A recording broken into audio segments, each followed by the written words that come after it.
ओम साई ओम साई राम। सारे साई भक्त को मेरा श्रद्धा और नमन। मैं फिर से आप लोगों के साथ बाबा का कुछ अनुभूति शेयर करना चाहता हूँ। आज मैं बाबा के एक वचन के आधार से बाबा ने मेरे साथ कुछ ऐसा किस्सा किया, वो आप लोगों के साथ शेयर करना चाहता हूँ। जैसे बाबा का एक वचन है, भार तुम्हारा मुझ पर होगा, वचन न मेरा झूठा होगा। जैसे मुझे लगता है कि बाबा का ये जो एक्सपीरियंस मैं आप लोगों के साथ शेयर करना चाहता हूँ, इससे बाबा का यही वचन सिद्ध सिद्ध होता है कि सच में भार साई का सब पर होगा, वचन ना साई का झूठा होगा। जैसे कुछ दिन पहले की बात है, मेरे घर में एक ओकेशन था, एक बर्थडे पार्टी था। तो वहां पर मेरा एक दीदी आया हुआ था जिसका घर थोड़ा मेरे घर से दूर था। तो ओकेशन खत्म होते होते रात का 11:30 12 ऐसा बज चुका था। तो फिर दीदी ने सोचा कि इतने रात को तो जाना ही पड़ेगा, क्योंकि जीजा जी का तबीयत भी थोड़ा खराब है। तो जाएंगे, लेकिन अभी तो इतने रात को गाड़ी वगैरह टोटो ऑटो कुछ भी नहीं मिलेगा। तो मैंने बोला चलो, बाबा तो साथ में है, वो भी बाबा का भक्त है, तो चलो मैं तुम्हें थोड़ा पैदल पैदल चल के घर तक छोड़ देता हूँ। तो मैं जब रास्ते में गया तो देखा कि वहां पर टोटो ऑटो गाड़ी वगैरह कुछ भी नहीं है। तो मैंने सोचा कि दो लड़की वो थी और उसकी लड़की थी छोटा। तो मैंने सोचा कि दोनों ही लड़की है, तो कैसे रात को ऐसे छोड़ सकते हैं अकेला। तो चलो हम घर तक ही छोड़ देते हैं। तो मैं घर तक उन लोगों को छोड़ने के लिए चला गया। तो जब उन लोगों को घर तक छोड़ दिया, तब घड़ी में बज चुका था रात के 12:30 ऐसा बज चुका था। तो मैंने बाबा को बोला कि बाबा कोई तो बात नहीं है, ज्यादा रात नहीं हुआ है, लेकिन सिलीगुड़ी में जो होता है ना, रात ज्यादा होने से कुत्ते का भय होता है, मतलब कुत्ते रास्ते में काटता है, भौंकता है, चिल्लाता है। तो मुझे ये थोड़ा एक डर था। तो मैंने बाबा को बोला कि बाबा आप तो साथ में हो ना, कोई संकेत देना मुझे कि आप मेरे साथ में हो। तो मैं उन लोगों को छोड़ के, मतलब बाईपास रोड था, बहुत बड़ा रोड था। तो मैं जब इधर से आने वाला था, तो मैंने देखा कि 4 5 कुत्ता एक जगह में भौंक रहा है बहुत। तो मुझे थोड़ा और भी डर लगा कि मैं मुझे तो इधर से ही जाना होगा, वरना बहुत घूम के जाना होगा। और ये कुत्ते आपस में लड़ रहा है, कहीं मुझे काट ना दे। तो मैंने बाबा को बोला कि बाबा आप मेरे साथ हो, मुझे कुछ नहीं होगा। तो अचानक बीच में एक गली था, जिसके बगल में एक थाना था, आसीगढ़ फाड़ी बोल के एक थाना था। बहुत से गाय निकला, रात के 12:30 बजे एक गाय निकला। वैसे तो मैं गाय को इधर उधर घूमते हुए देखता हूँ सुबह को, लेकिन रात को मैं कभी गाय को घूमते हुए नहीं देखा। तो देखा एक गाय निकला, एकदम सफेद करके, एकदम सफेद।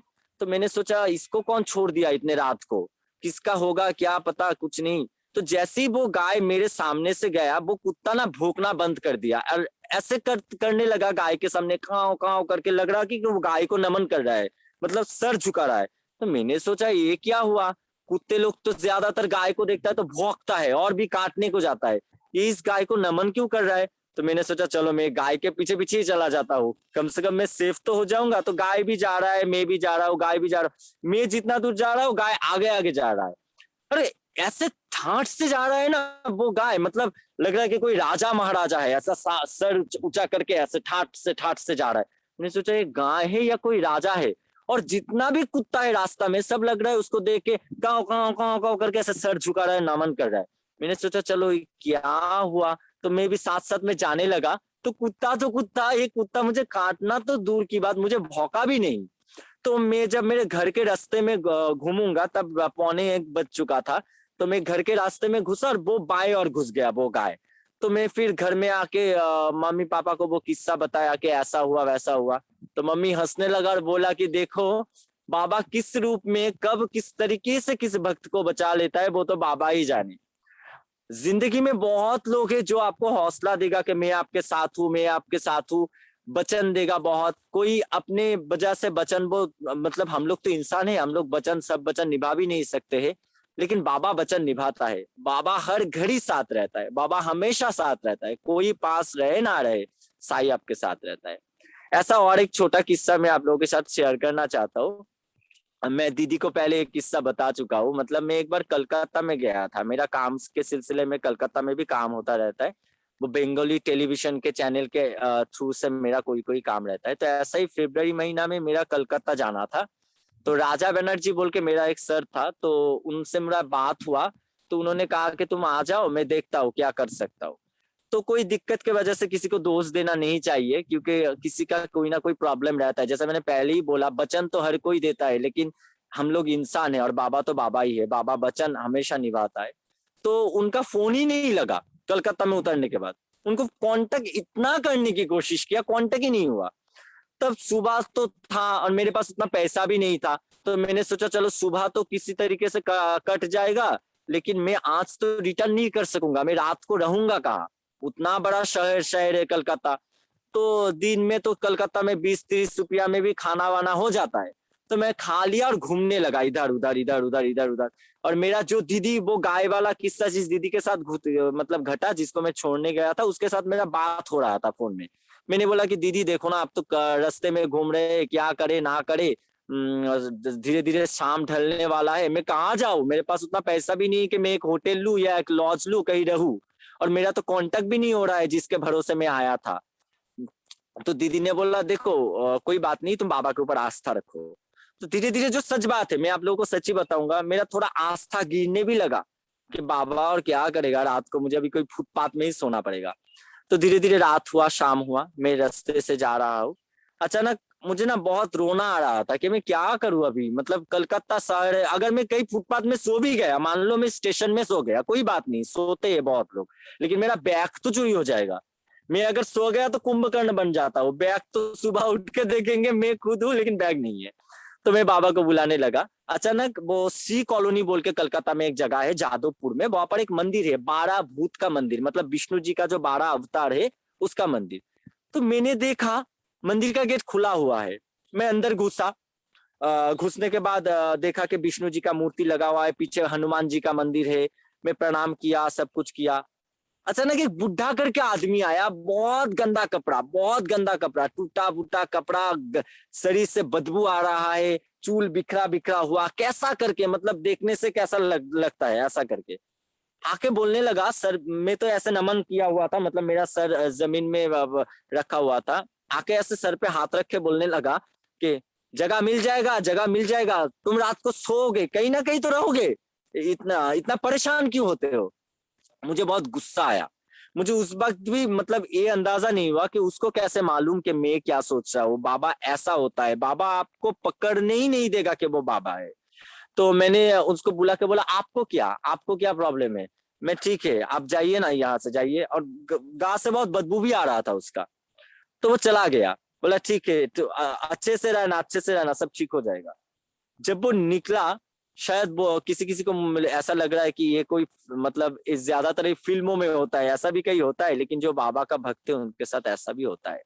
तो अचानक मुझे याद आया कि उसको कैसे मालूम मुझे रहने की जगह चाहिए। तो मैं दौड़ के बाहर निकला, तो कलकत्ता शहर है, बहुत लोग जा रहा है, गाड़ी जा रहा है, ये जा रहा है, लेकिन वो कहीं नहीं मिला, वो था ही नहीं वहां पर। तो मैंने मेरा झोला लिया, लेके वहां पर नमन करके परिक्रमा करके निकल गया। निकलने के बाद मैं पैदल पैदल जा रहा हूँ और उस दीदी को कॉल किया कि दीदी मेरे साथ ना ऐसा एक किस्सा हुआ, कोई एक बुरा करके आदमी आके मेरे सर पे हाथ रख के बोलने लगा जगह मिल जाएगा। तो दीदी ने बोला कि वो साई था। मेरा ना आंख से आंसू आ गया था कि साई था, साई बोल के क्यों चला गया, मुझे ले जा सकता था कहीं पर। तो अचानक मैं वहां से क्रॉस हो रहा था, मेरा एक भैया जा रहा था जिसके साथ मैं सिलीगुड़ी में काम के सिलसिले में बहुत बार मिल चुका था। मुझे पता था कि वो कलकत्ता में कहीं रहता है, लेकिन कहाँ रहता है ये मुझे मालूम नहीं था। वो गाड़ी लेके वहां से ही पास हो रहा था, मुझे देख के बोला, मेरा निक नेम बाबाई है, ए बाबाई तुम हो ना? कौन बुला रहा है मुझे बाबाई बोल के, कलकत्ता में तो कोई नहीं पहचानता बाबाई बोल के। तो पीछे बोल के देखा कि वो भैया था। बोला तुम यहाँ पर? तो मैंने बोला कि ऐसा बात है, ऐसा वृत्तांत है, ऐसा हालचाल है। तो उन्होंने बोला कोई बात नहीं, तुम मेरे साथ मेरे घर चलो ना, मेरे घर में रहोगे, आज रात मेरे घर में रहे ना, तुम बहुत अच्छा खाना पकाते हो, आज मुझे खाना पका के खिलाना, कल मैं तुम्हें गाड़ी में उठा दूंगा। तो सच में बाबा की कृपा से मेरा रहना भी हुआ। अच्छे से रहे हम, खाना पकाए, रात को बहुत एंजॉय भी किया। बहुत रात तक मुझे यही सोच में आया कि सच में वचन साई का कभी झूठा नहीं होता, साई हमेशा हर घड़ी हर हाल में भक्तों के साथ हमेशा रहता है।